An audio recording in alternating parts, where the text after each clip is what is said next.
छकुली होय काय करते का छकुली? अगं मम्मी झोपेली तुला मारील ती. अय छकुली काय करते? काय नाही म्हणजे काय तिच्या नाक तोंड कानामध्ये भोंगा वाजू राहिली. हा काय मी काय करू? अगं मम्मी अगं तुला मारील ती छकुली. अगं अगं तिच्या कानापाशी गागू नको, ती तुला मारील. त्यामुळे झोपली पाहिजे किती. चल तू बाहेर चल, बाहेर चल, बाहेर येतो ना.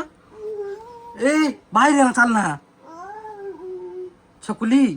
रोशन ए रोशन इकडे ये रे एक मिनिट. अरे ही पोर पाहिजे काय करू राहिली. ती मम्मी झोपली तिच्या कानामध्ये भोंगा वाजू राहिली. छकुली नको. त्या बाई उठली.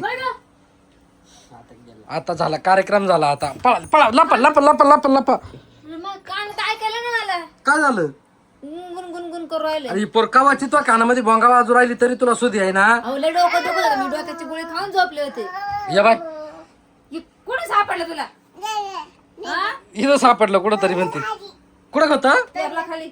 इकडे येतो नको का जाऊ दे खेळू. मी काय म्हणतो ऐक छकुली उठ बाहेर जाऊ खेळत बस. उठ गिर उचलीला छकुलीला बाहेर जाऊ दे.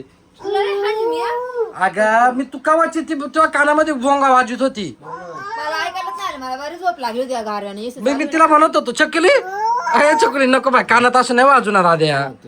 नको नको नको नको. आवाज यायचा मला, मग म्हणलं बाहेर पोरं गावात असेल. मी लक्षात दिलं नाही. आता मी वाजू मम्मीच्या कानात एक हा, मग कशी मजा आली नंतर. आता तू वाजव. त्याची तरी पिपाणी काढून टाकली त्याची बरं काय. त्याला पिपाणी होती याची ती. हा ती जर पिपाणी असती ना डायरेक्ट बैरी झाली असती तू. लय बेकार झाली, लय बेकार नको छकुली चला आता घरामध्ये झोपू दे मम्मीला. खोड्या करते. लपून ते बाई लपून बसली पाय कुठं. चकुली कुठे गेली? चल निघ छकुली बाहेर. हाय हाय हाय हाय. निघ बाहेर. आई आई आई आई